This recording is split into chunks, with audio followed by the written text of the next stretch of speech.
no penifo ye no sanka ya blog dan a enkentumi nhye sane mo nima wodom de ye dan no eyade a ebuaja ena ka meja no etumi ahye sane mo meka se de o kirema japade de ba kompo ne hono ma chana mo no mutumi efa de funu meka se no emra de hye kopi meja ne de no ensem sei ena otodwa e wo chana mo no e wo kumase no emu Radicana pa. China more. What you mean? I said Jimmy. What you mean? I said Jimmy. Fire service almost there. Almost 30 minutes as one when you almost fire service. Almost fire service. Oh, I'm a chance to that. Radicana. Fire service, you are from almost 1 hour.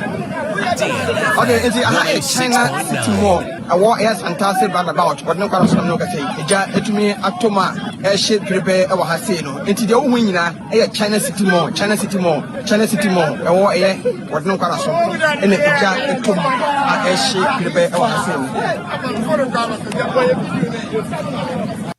Anyway, I this year, a D kind, a couple of mark any aquahoma. I will Kumase China City Monum and a muchre me say. Or more fraud to me judge my yokonis and answer to me more Harrison and Namsum as a China City more was antimatemono. Ninata etumi Ashi. Nanuachi and Ashante Regional Fire Commander ACFO2 Tete Hrima in fact. A Janadi store Ninashi, crack bakumpa and catch as a diano. In fact, a more with no chilema or bestre. Sejato baby, no do me judge my phone, Quamma dear Momokono Monco, if they do beer. Or had a saw my decono, ne quanum wesi, a hajin pa. 319, and ye call our year control, regional control. 320, and dispatch first apply every convoy. Ombe do a 331, Ombe do na, no quaremuna, babia, eja, ewo. Yen technical ye freno. Say develop stage. The fire is at its own developed engine. Say baby eshe. As soon as we do her. Inti nyombe ya ne almost started from the front. Almost fighting fire. No carry mu. Niamo montonwa. Eye highly combustible materials. Enye explosive. Highly combustible material. Ne say etimi shin tem. Yen fan say omo tongungwa ewo first floor sitting room chairs no ewo first floor. Na ohonso na ejane start here. It is nkungwa ahyedia e be hye tem. Apart from that, building materials na nka so omode ye no eye niam bia etimhye. Eye ja wo hwe a ahanom wo ni ho. Aha echiro ni aba enim ha nyina no enye wo. They are highly combustible materials omode aye. Confine the whole thing. It can confine the whole thing in the first place. Who say concrete buildings a omoya anka the first floor no floor no e hold the ground floor and the first floor together to stabilize it. But the floor, I call first floor. And DLFM, into a pressure about war na one change into one change why who say a crack it and a tilt it because support na is holding on any me ha into building no materials nobody yeah building na kasano they are highly combustible and no na ama ejano ashin tem na yes attain so say ejani starting mra omo break into no more no fire no but they were trying to fight the fire omo akasa pese anko omudun fire no into eba ne sa no combustible material na ewo ho no a wonye expect no wontimi confine fire no as that fire no so no ebia na it is beyond fire extinguisher should mra incipient stage mra fire no starting ewo from enuti say atra extinguisher entimi nyese adwuma no enunti satra fire extinguisher etimi enyese adwuma na ne awuti ye no eye Ashanti Regional Fire Commander ne den ede ACFO2 Peter Tete ena wote ne nkan na no wachi na adwumayafo a wonom eye adwuma ewo Asante Mantemu Santanse China City Mall edi semsi eto DLFM twerefo anim na bobe no miensa na eja na yehu se baby a mattress no your top one mattress ni wardrobe no ewo no boys na twemba warehouse no na omu se emusi kutuwa bi ere efiro to omu se bi kura na bi a sebi obi na anom joint bi na ato na but omo ba no na afi nwusie ni ere e ba mo e woda anom fresh e nko tie call top na chese enwusie no mekura me security na jeans amu mekura me downtown na eno na enwusie no wosoro na workers no so mo na awo form ti mema na omo wosoro hihye wardrobe ne empa no omo na e wo top omo anya omo kura de anka eja ne be ba form anka yenya dey ye hu omo nti sa na koye me na me security bo gate anka sa eti ade nsi e no say ye shase kitikiti bi ti e kwa enim say omo abetimi e dey adum no eti pra ko pa say ko for start a epp free side eba anya e fast ko fa ni ye try ya say na say dey ayo no ana am say security for bi so achi no epp a montene Ghana for ndos wa we so ma form wa say na say petwa am o me ha me be 100 ye so say metime adum bi dey me ha me dey be 100 ye ya enti adwumayefo bɛboro ha 100 ɛna wɔn mu nyina da adwuma bɔ wɔnom ɛwɔ santemantemu ɛnam kumase ɛyɛ China City mo ɛgya mu nti wɔn nyina ɛkɔ akɔtena fie nti wei yɛ ne a wotie na adwumayefo a wɔn mu yɛ adwuma ɛwɔ China City mo ɛwɔ santemantemu no akyi no ɛna kumase mayor ne den ɛde wɔn nyamfo Richard ofolibuadi ɛkyire mu a ɛmpɛmpɛn so na odum gya adwumayefo ne kɔ no na Ghana ni ɔte Israel ni pɛ na ɔno so akɔgyina akɔsi kwan ɛba ne sɛ ha adwen enti wɔsrɛ gyeto baabi a Ghana ni bɔmɔde nya abotre na ba kwan mu na odumgya adwumayefo ni nya kwanya enkodumgya na wa wo kwai unkuta akode wonni nso adekodumgya na wasi kwan ɛba ne sɛ ha adwen ahyankafo ne mmoa na sɛ bibi tɔ baabi a nyina yɛ mmoa na egya ne yɛntumi num ɔkyerɛ mu sɛ edu pɛmpɛnso nso amla egya ne tɔ hɔ no mo no na China City mo adwumayefo mu num kwan yɛ fa so a yɛde fire extinguisher dumgya nti ɔmo kurakura mu asa sabe krama ne semina ontumi fanya hwenti asantime tombe tasa nhihye pa aboa emma omam wo stores akese ne hu kwan hodo ese edum pempenso ne gyato ho no ma wo mekura da mefa so a egya no wo mbetumi de fire extinguisher no aso ano initial comment ya de so de timamufo no se ekoba se ye twika ne ye tenwen se ye police motor se ye ambulance se ye fire tender aya ye mbie makwan mu enda o efi se obi a wode nwenwen ko bia no ha wo bi na okwa akoso ano se fire tenders ne tinkra no omunya easy access a ka megidi se nke bia nke be ye kaka omu anya easy access to ba bedru ano na enioma no agency mo nse ahanso no enoma na ewo estro furniture ni sa nyanya fuels for fire iti ebasa na agency ebio from next week ye be ne fire service department bedin kita o say omo shops akese ni nyina ye organize training ma omo workers on how to use the fire extinguishers because we the kakra ya tie ne say na extinguishers no ho eja ne sha ase no omo ya attempt say ombedum no but omo nim the appropriate handling technique the extinguishers ne be ya adwuma and even though they had extinguishers no and to me answer eja no ano amai it is not enough say your extinguishers no ne ya issue fire certificate dey amai enipa na ewo mu no so no I was say obuhunu fire extinguishers no use say the be ya bibi esia ombetimi aso ano na sentem a lot of departmental stores abaye kodue mu most of them owned by foreign nationals predominantly by Chinese who be yan say ye no be nyin kita ho na ya cheche wo adwumayefo no how to use the fire extinguishers na yetimi abre how be say it and we be na baby anu in these 6 months kwa what I say ya be me mate say ne yesika ne bi tete ye know mate so mo ya attempt say no ena edile o mo man fire for no entem ena mate mantem wafo nso eso asem but eno de ye de adwuma sese ya how ne ba obi a be ka de eni a woti ye eye kumase mayor ne den edonum nyamfo Richard ofoli buade enka na otese amekese de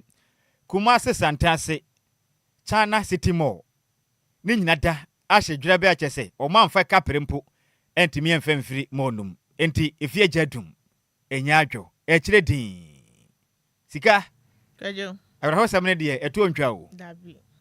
kumase China City Mall ni nyina da eka pana ba ni nyina chese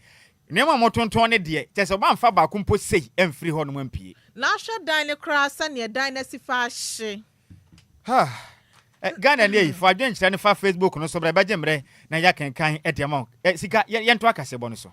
yento akasebo ne so ne yeda so a egina eja hyehye ho nsensem a na eja ato ye container shops no ewo bibie ni eye Newton no ewo bibie ni eye nhyiai so eye Bekwai municipality nim ewo West North Mountain nim a chese adwadifo no mo hwe mekapa ana aba beto mo so ende na eja no ehya eye awia no miensa abopa ho eye sima na aduonu a chese containers beye nsia de ninina etimi ahye na containers nsia emu mienu eye saloon ho no ho omubotre sanso ana restaurant mienu ene baabi omopamaden so baako ana baabi omoton eye mpaboa eye a ye hye ya bi a chese containers nsia yi de ninina etimi ahye dwobe na ye municipal fire ye commander eye DO2 Enoch Tete ade to nsɛmtwerɛfo anim ekyema ya ade ne team no eba omodia edu bia ya honom ekohwese ne niema esifa ekɔ ewa bra omoto omonsa ede frɛ wanampo so omofrɛ omofon so ka kyɛm se gya hyehye bi etimi ekoso wo hɔ na yedum gyako no eba omodia timi dum gya no sane ebeya entre enko containers ahodo no bemben wo manampo se ejapade ahodo a ene bemben ye containers na eno no etimi ahye no na omuchema kwan ya fa so egya ne ba ye de afi na omobɔ modia etimi aye hwehwɛmu na omo sra eyetememfo sanso na omo ye adwuma ne se eba eye nkane ho sensem sanso na gas ahodom didi dwuma ewo munnwuma ma omo nhwe ne ye sane ebeye gya hyehye entimi emba your officer no mo fair sesia te o say from officer to ahanufanwa so quickly we have to mobilize again so that all of us to the whole station everyone outside of around and I heard yaba eba say ahanu stop fight mostly rubber it's rubber and roofing so no I dry it's you can see from the rubber side still they apply sprayer kakra they apply jet kakra it's be very intensive they apply jet maybe you can cancel apply cancer spray so that they are able to that to deploy 3 hoses, one in the middle, one at the back, and 2 at the corner flanks. You know, I don't know how to put them. Yet we are continuing. I can't say I don't from totally.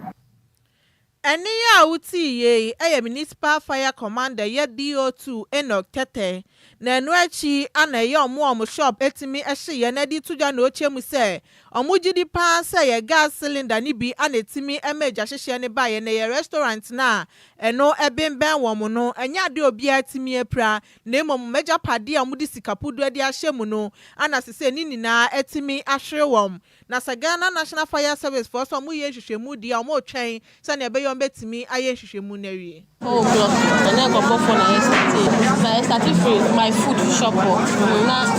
ye hu ya ne say eja free ho eba ye try say the fire extinguisher e do meja no ba and to me and to meja ne say I escalate a shi bibia o a shi almost 6 DLFM 106.9 na ye she inside the adwuma nti me ne nkwala ni nyina she inside eti metwa na sister ba konso pama de o me nchen amo dimi kati mo say mumpie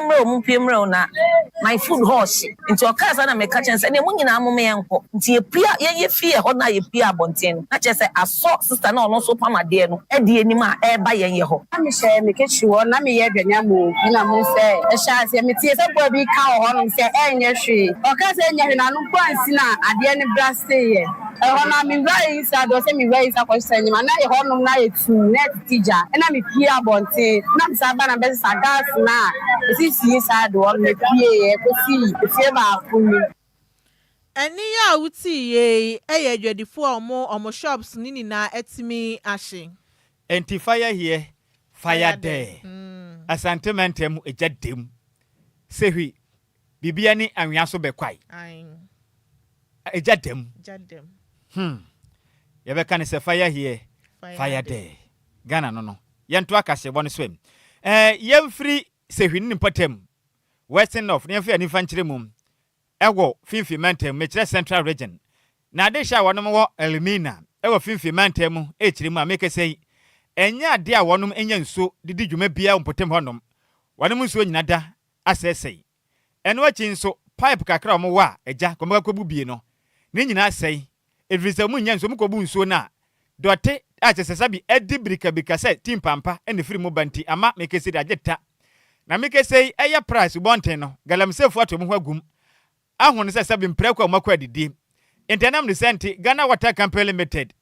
wanum mfidi a ewa wa miamia hodo aboa mensuo etime ba mafimfi mantamfo no ebebre na ho no ma entimi nya adwuma mwa ema nsuo no mo sentimi nka bi na me kase okofimfim mantem a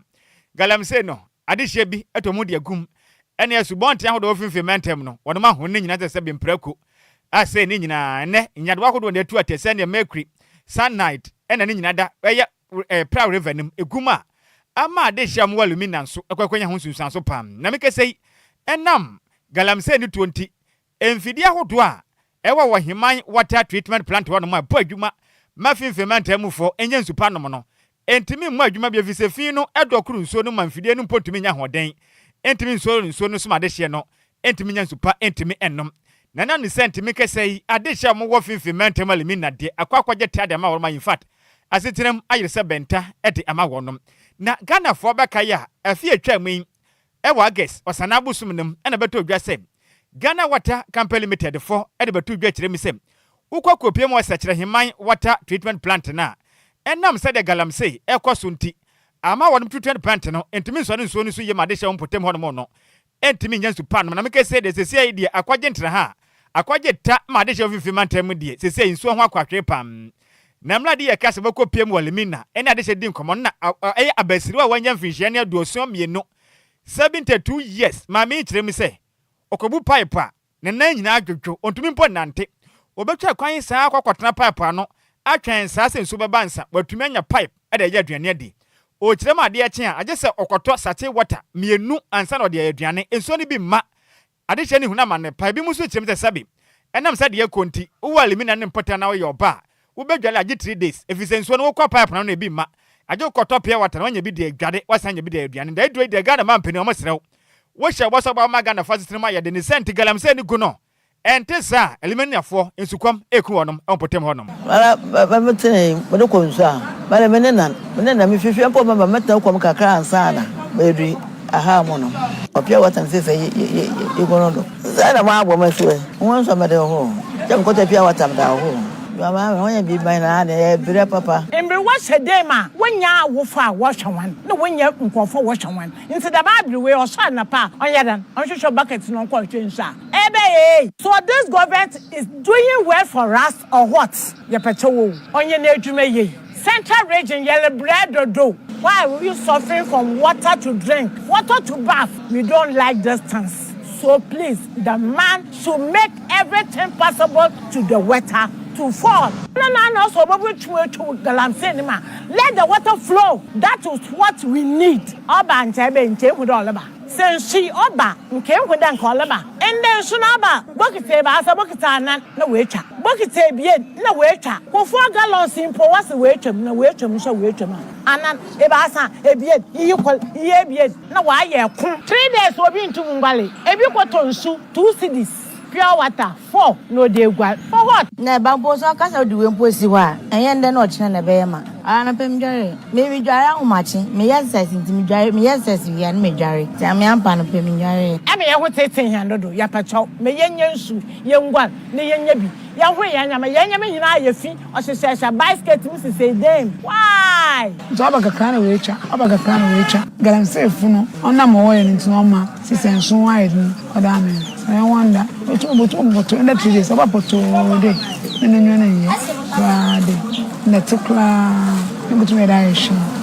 I will speak to him directly. President John Dramani Mahama, Central Region, we are suffering too much. Yellow blood do. As the Baman Zaman Hinala, your Fontoma, and a yellow hand. A porto,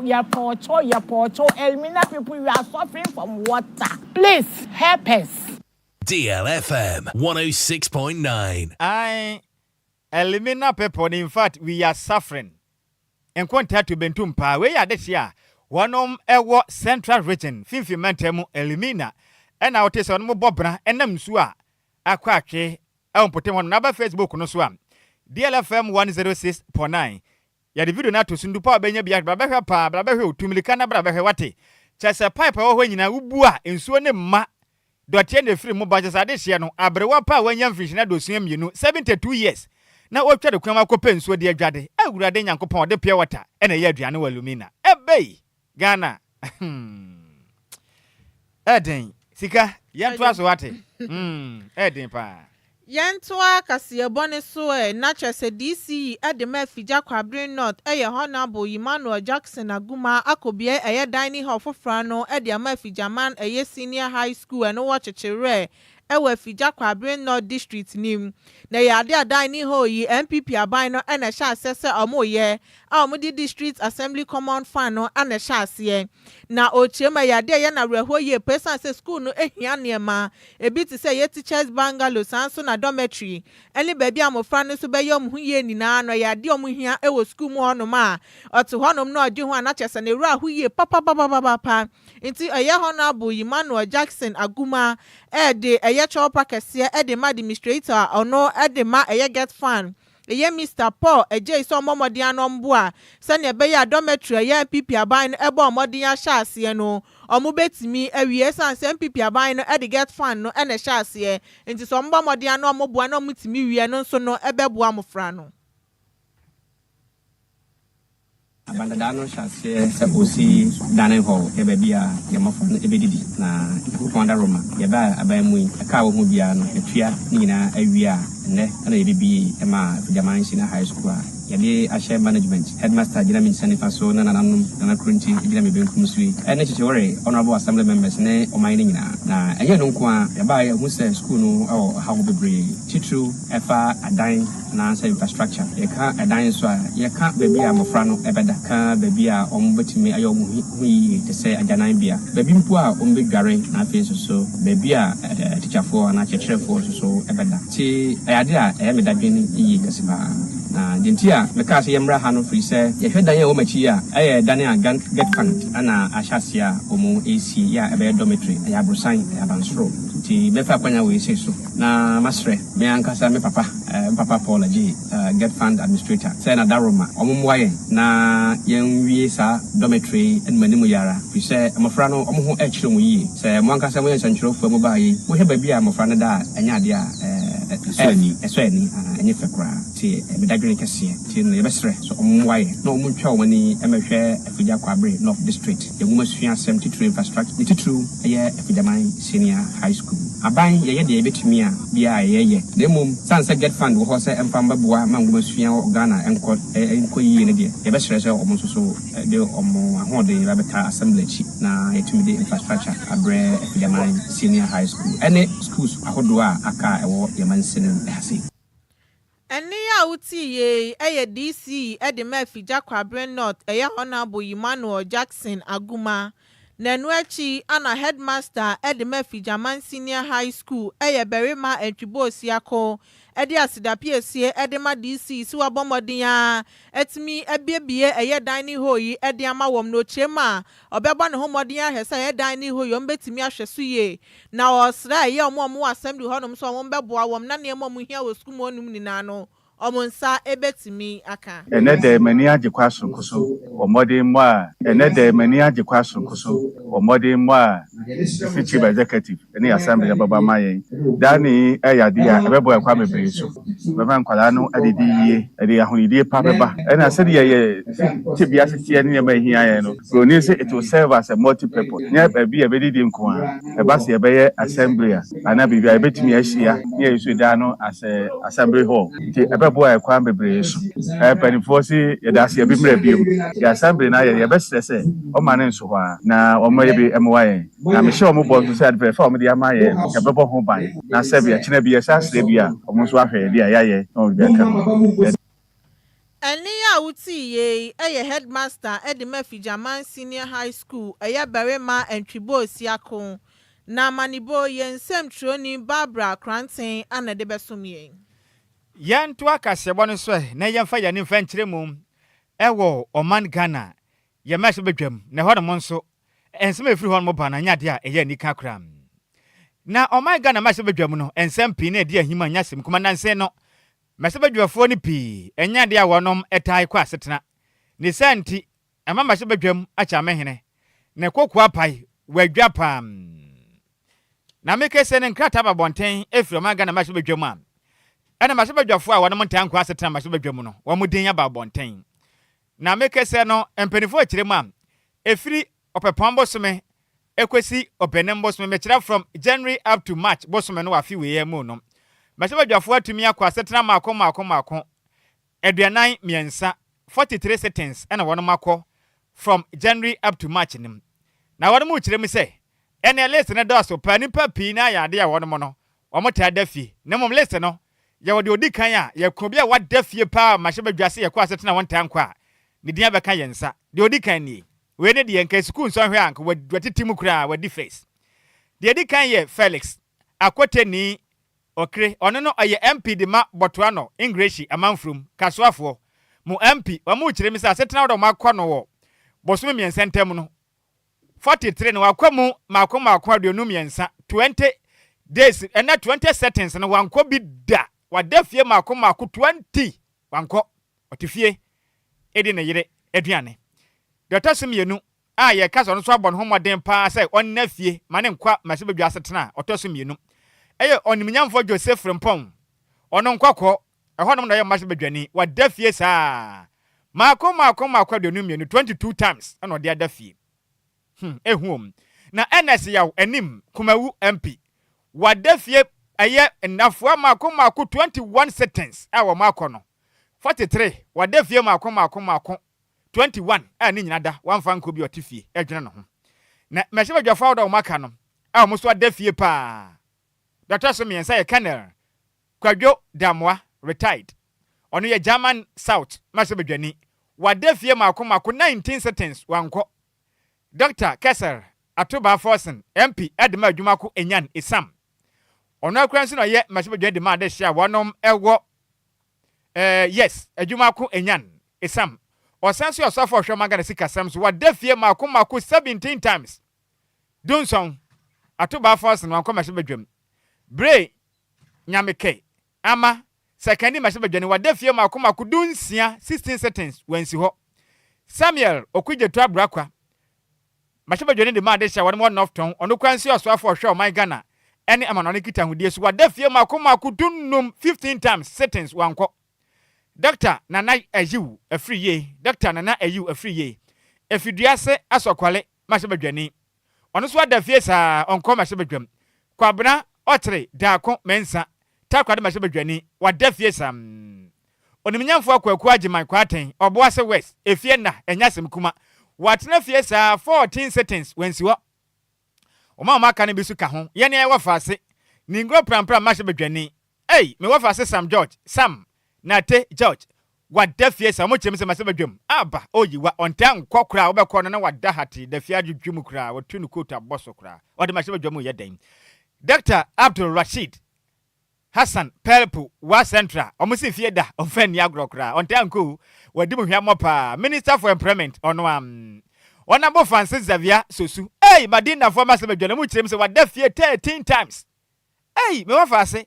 ye Xavier Sosu madina for masebedwani wo mu chira papa yi sentence makọ 43 wadafie makọ dumiensa 13 wamfa anya hwe kura wankokra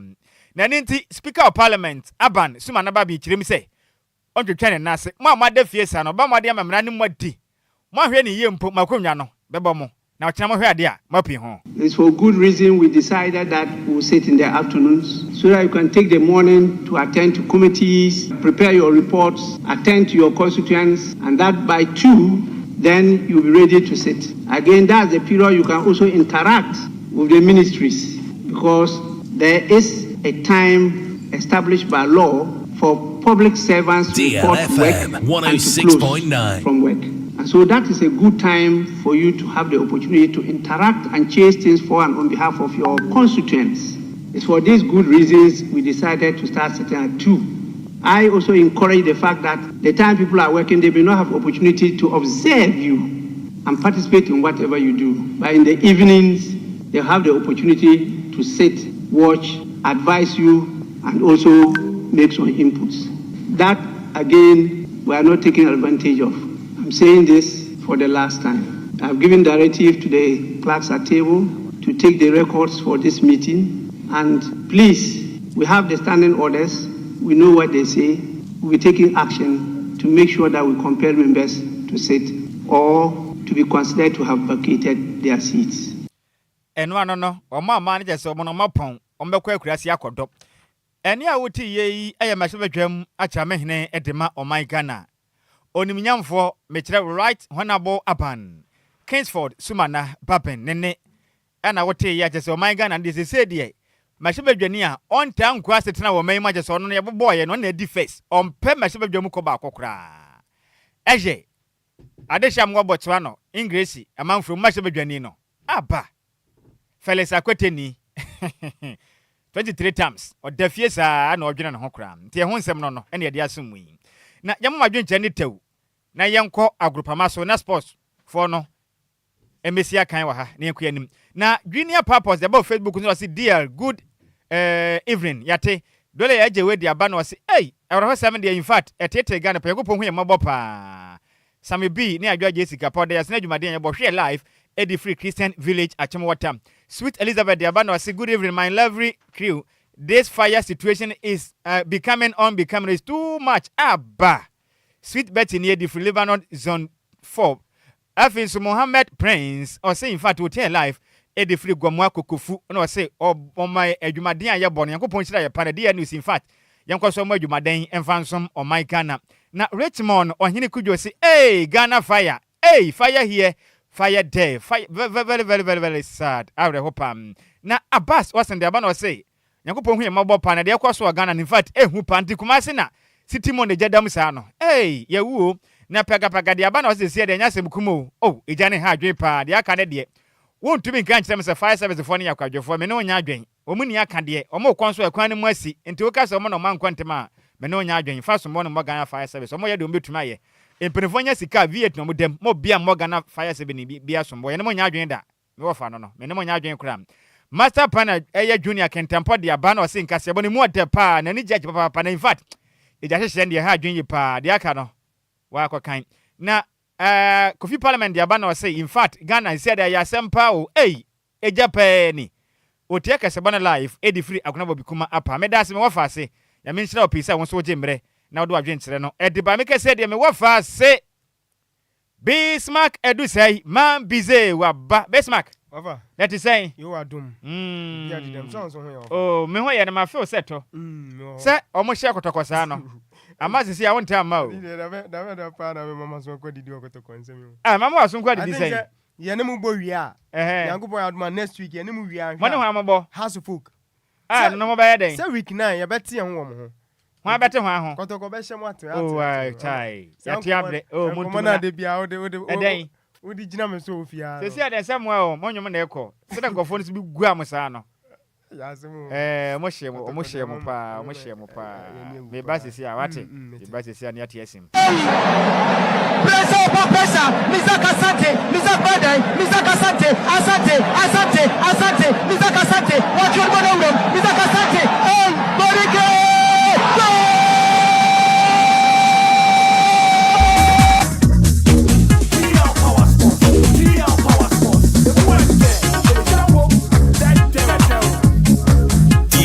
Sports on DLFM 106.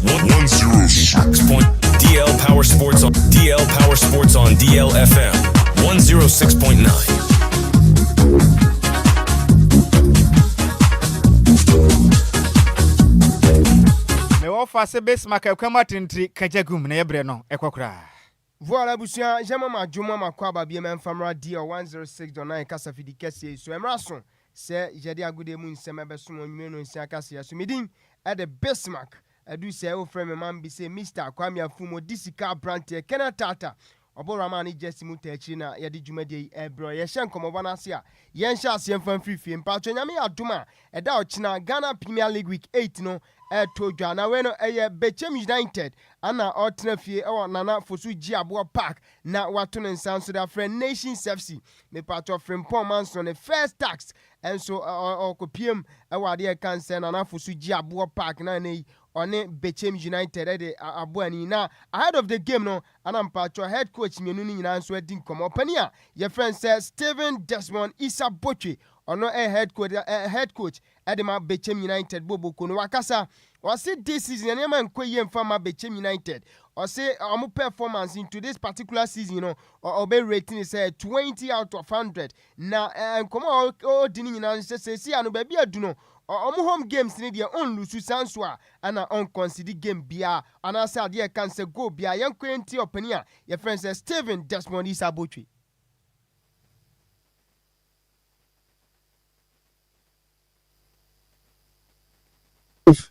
I said 20 out of 100, and we are not happy. We are very disappointed, but we are still working on it. Good, we are working hard to make sure we maintain the gains. We don't want to break that gains at all. And we are going to make sure we win the match on Friday to give Bechem United that maximum 3 points. We are very cautious when it comes to home matches. I don't know why it has been like that, but all the same, we are not happy losing at away. But we will start maintaining that gesture we have been keeping here at away too. We will make sure we don't lose any match here. We will make sure we don't concede any goal here. Way a head coach Adema Bechem United openia your friend said Desmond. Steven Isabotri na odin komo enso ho na captain Adema Bechem United Augustine Okra and also kakakra yenti enkoma Augustine Okra dijae. It's a very tough season for Bechem United.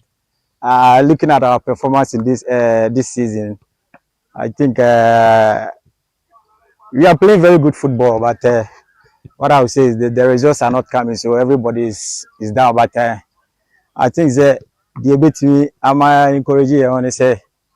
let yourself down. You be encouraging you say you be boy home. I think we are boy home, but results in them and before pre-season no mobile, new players no. Way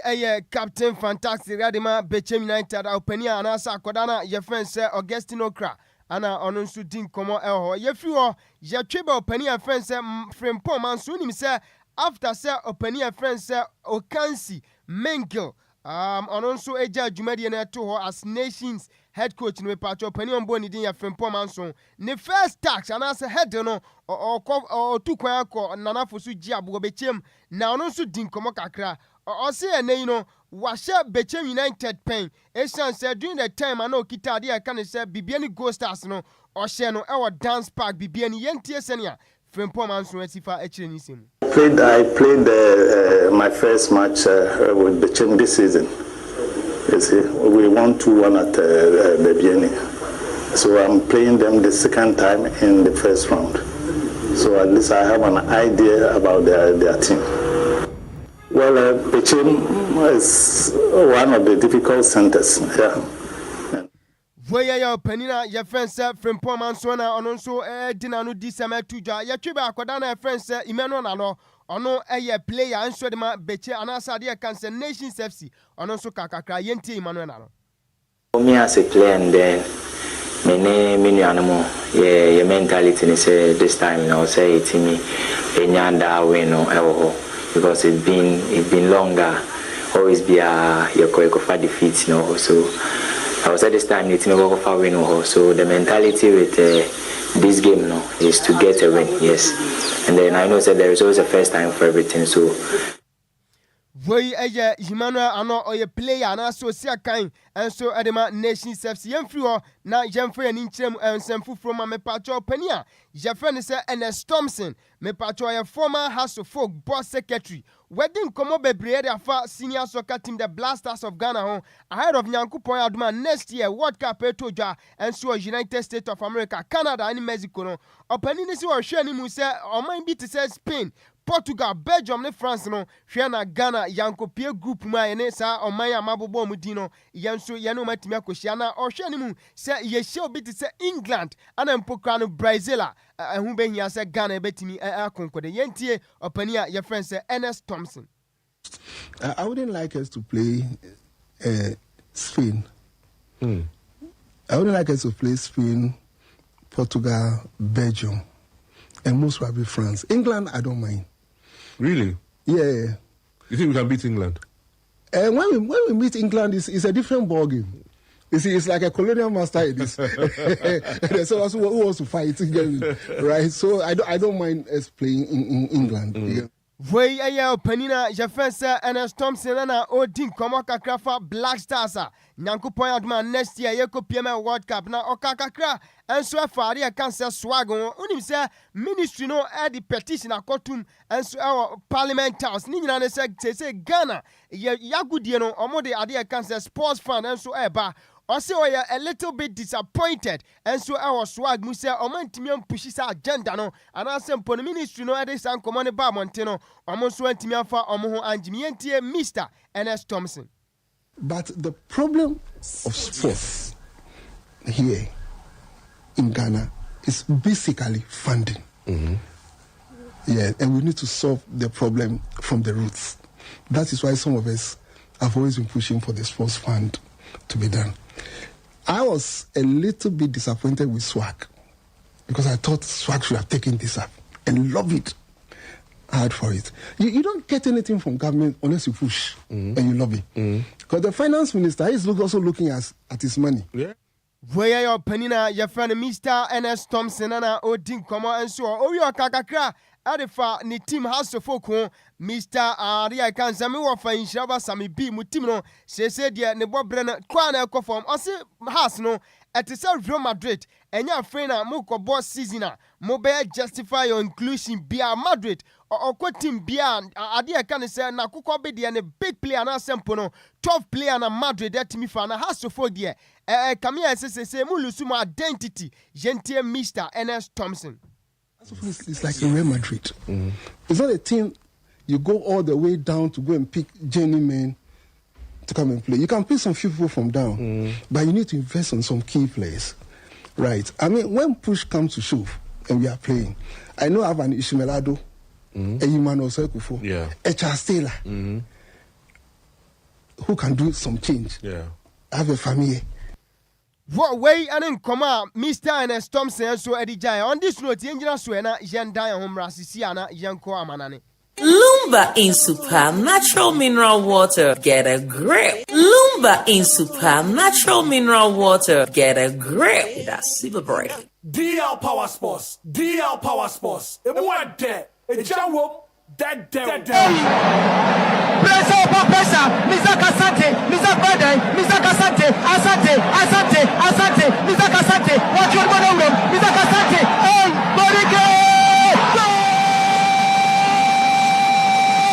DL Power Sports on DLFM 106.9. Volunteer Lumba Super Dam or DFA flight number DR106 na Concophone Crosso. Yadamananin common in Nanso Ebesumo Casafidi Cassie so Mamin Cow join show no live on Facebook capital D capital L106.9 champion Kofitela Dama or D images and reactions are doing in a go on Saka Ninana Bibi Bianso Kamo Jumadian so Yanshan Komobana me patronra EFL Cup no me patro games out do Pina to Joko PM Diasna etna Fianso Brighton ebona kamienu Brighton and Timot Liverpool tina Anfield ama Crystal Palace once again etwa mukobua kano poly miansa omantimi ansimu adabraka Swansea etina fi yare ha ama ade kan se Manchester City tuamo ekobua kamiansa Swansea timu baku Chelsea enso ehye 9 ama Wolverhampton Wanderers timu miansa Newcastle che Tottenham Hotspur high masa Newcastle team no omo form omo ball Tottenham kamienu omantimi ante weyane resource ampatwe tojwa yedi ni nyina ma ojumade enso ana slot edi nkomo unim so paniwa head coach enso edima ade kan se Liverpool na wakasa osi obi bia odi Liverpool team na chi ana sempo no o follow Liverpool team no onim se ade kan se EFL no mpempi omo de youth team no ana omo so etimi ekogina ma omo di jumanti sa lusa enra me patwa na se ntwodi a omo di ya against ade kan se Crystal Palace no enya de nwanwa bia na bibia so ensi o Liverpool bobo koni wei eya nkomo panina ya friend se ana slot edi jae a yedi ni nyina ma ojumade enso Enzo Maresca eya head coach edema of our team ya friend se Chelsea unim se no game a omni Wolverhampton Wanderers boy no akwadana ya friend se Liam Dilap onya red card na opanina dinkomo osi sebi ensemhunu ana akwada na ye friend say Liam Dilap enso ekoye ya oje sa red card osi yellow card ne buy no oni ni dinkomo ka chenze masa tobu nya botre esan say ye be hia enso our next ade kan say next ade kan say stage no na so ni nyina mu na akwada na ntimi antie wakwadi red card ye dinkomo ni pina enso ade ma na sisi amenu ka say the Manchester United masemu aye de champion Kofi Taylor mu team no say dia kwa na mu konkan unim se mu defender your friend say Lisandro Martinez akwada we fra Argentina opraye enantia metine se no wesate enso akeke bo a wa join first team na me pato ye hwe ni mu say over the weekend akwada we obetimi agina masi akan ana say wadi djuma de Manchester United the latest no ni nyina so ma djuma de so na player of the month of October me pato nominees na ba Ujani show no live on Facebook Capital D Capital 106 Jonai champion Kofi Taylor de tuso unyani nyina me pato say ana on komate Mati Cash onu tini djuma de ma Aston Villa Sanswa ana Bruno Guimaraes ono esi akandi ma Newcastle United Ellen Brataland edini djuma de ma Manchester City Sanswa ana Junior Kupi ono tini djuma de ma Bournemouth akwada na your friend say Brian Buomo me no kasa akwada we ono na standing as a favorite esansem Buomo masa djuma dia wadi enso the month of October na konkan ono so anya nomination di ni djuma de ma team your friend say Manchester United Sanswa ana obenya obi so te say Nordi Michele ono esi akan de ma Sunderland Boboku no ana fempo no akwada na me pacho your friend say Igor Thiago honestly di djuma de ma Brentford enso ho ana fe Julian Timber esi akan adema Arsenal the Gunners way enemy patron nominations and I said nominees omonso omabo omudin self the month of October omunjinam na yanto omonso aba na manager of the month of October no say na hon common sutie Ruben Amorim my head coach adema Manchester United Mikel Arteta head coach dema Arsenal sanso na Unai Emery head coach enso adema ade kan say Aston Villa ana fe krampono opania your friend say nei Andoni Iraila ono head coach adema bomb of way nkomano pina yade ni nyina ma ewo dwumade so ba join show no live on Facebook Capital D Capital L 106.9 na yade nkomano pina enso edema na mpacho ya bo akwada na your friend say Eden Hazard any opinion your friend say Gary Neville say ene ade kan say English Premier League Hall of Fame no ene omonso atimi anya ade kan say ya bo mudin ade o maka na join show na yemfa empanifo bi mu a me pacho radio mudin enso ewom na uhu dia kwempo krani dia ba Alan Shara ewom sanso na Thierry Henry Eric Cantona opani ya friend say Roy Keane Frank James Lampard opani ya Dennis your friend say Dennis Beckham sanso na benyo bi suti say Steven Gerrard David Beckham Wayne Rooney Patrick Vieira Sergio Kun Aguero Didier Drogba ana Pono Vincent Kompany Peter Schmeichel Paul Scholes Ian Wright sansuana ubenyo binsu to say Alex Ferguson Arsene Wenger ana Pokrampono Tony Adams Peter Cech Rio Ferdinand Ashley Cole ana Andrew Cole John Terry ana the latest me patoma bekano Eden Hazard ana Krampono Gary Neville way mpanifo yabo mudin say omonso kan ade kan say EPL Hall of Fame no ho ayade ni nyina ma akwada na friend say Leo Messi me patcho Saudi fo bedi nkomo omodin nkomo pia ba monte opanina ye friend say Abdallah Mahamat onu ye CEO enso ede Mad Sports Academy o say unim say FIFA Club World Cup ni tojwa no MLS mpanifo ebona humam omotwe ben no be ka kire nse masa sesia no MLS no ebe breaki kakra for about performance na isense Messi omopese obewo top shape mtino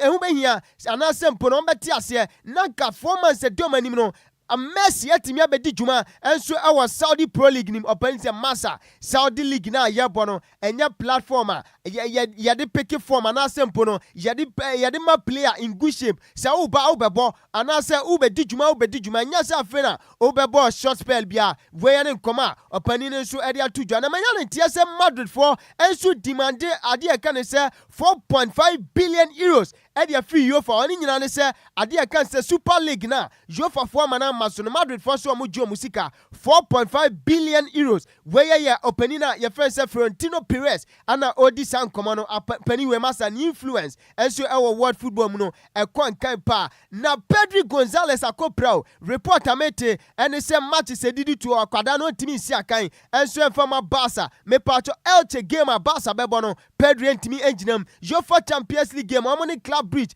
Pedri ntimi mo Celta Vigo and Athletic Club Bilbao Chelsea Alaves Atletico Madrid we nyina games we nyina akwada no ntimi mo bi enkomo no dodo na wa ha nanso emre kopa yenti yenyina we so na agudie mu nsema ye beboaboa no nyina no yemfa ni nyina empema me the best mark I do say Mr. Kwame Afum Jesse Kenatata obo Romani odi sika brante mu nyina eta adwuma de nachi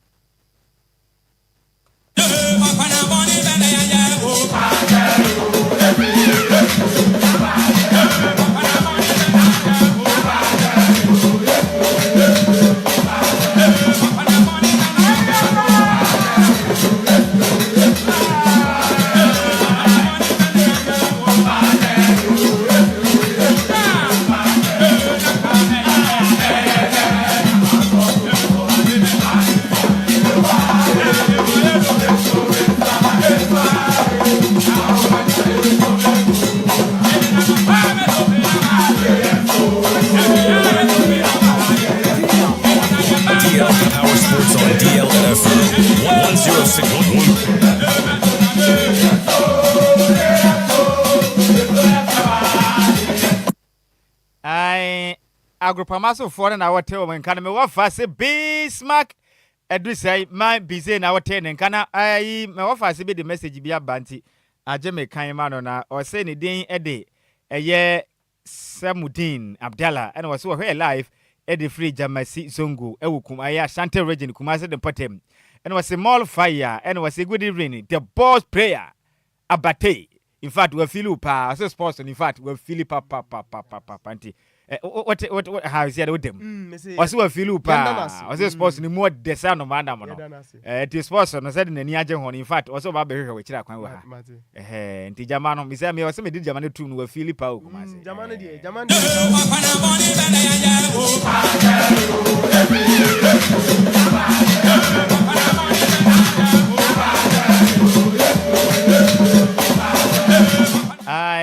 yenyina we so na yemfa kasebo no ensinansa na yebekonom DJ Afiba the international DJ odibia ba se de bia meka no no odiba na wanya wa busumdu na se obeja kwetie fia na se wa ne ho odin pa asese sabonsam no adwen pa ofia no na o kirema 1 week observation bi baso na danfo ba ko na nkopɔ ya atoma na watwie mo ena mperifo betena se na wonom aprepreche na watwida no ebeto dwa wo krabo premante na danfo no die ye refre no no eya yaw owusu ansa nkopɔ ya atoma obubu obusumedi ani mene da toso emienu ewo mfempe mienu ni aduonu no mu dajuma ne beto dwa awachim water mal 7 pack ewo mra abo anapa na wotwepepe ne mperifo atena se eprepra ye bra ne den ede yaw owusu ansa wanya ne baabi ekro dodo abonam la ne se eye apaluka anase controller dodo a sa no mode frɛ no a mekese de waka nkinegu ntiakopɔ ya atoma 2nd November 2nd November 2025 ebetodwa ewo achimwata mal 7 pack ewo mra anopa no nwotwe apo pepepe ne mpedifo atrase ntiwe de ejamfo na adofo DJ Afiba se menka nkyere mo 1 week observation e de mane brother ne den e de yaw owusu ansa dodo abonom la ne se apaluka a dodo asan frɛ ne se controller wafrim na wotwe nyina nkogya no ewo Sunday we ya kwesede be ya 2nd November 2025 e wa chimota man 7 pack so no ma anopa na nwotwe nyina nkogya ne nkoprepre na sebe nka yo no a anka obeba ka se bɔ ne de semusemufoɔ no eye maize mebelantwe ne se mu edema otomresie ehon fedua ne simu gire tuntum so wio ne tinu se sekira homa na nim tegya esa kasebo no de mayen champion de kofi mo Facebook and YouTube kasebo no wonya bi ehweye DJ Zigbi Mr. Samuel Akwa echinchim kasafiri no fruma edesum ye nimrem akenka for yesin kunwa beso no dia meje so eje wo fa Nhyiraba Kwadwo Sammy B mene Adjoa Agyei Sikapa ye kwe hwan na eba DJs gibi Jumade na ode ba na di be na da so awoso e ma na frɛ ne sɛn Ozigio ye ma mo nyina moniti a ade hye Hey Kwame, ade waka